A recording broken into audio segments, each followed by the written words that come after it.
జానకి కలగనలేదు రాముని సతి కాగలనని ఏనాడు. రాముడు అనుకోలేదు జానకి పతి కాగలనని ఆనాడు.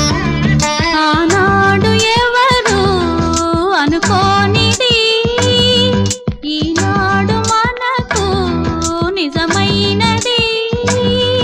ఆ రామాయణం మన జీవన పారాయణం. రాముడు అనుకోలేదు జానకి పతి కాగలనని ఆనాడు.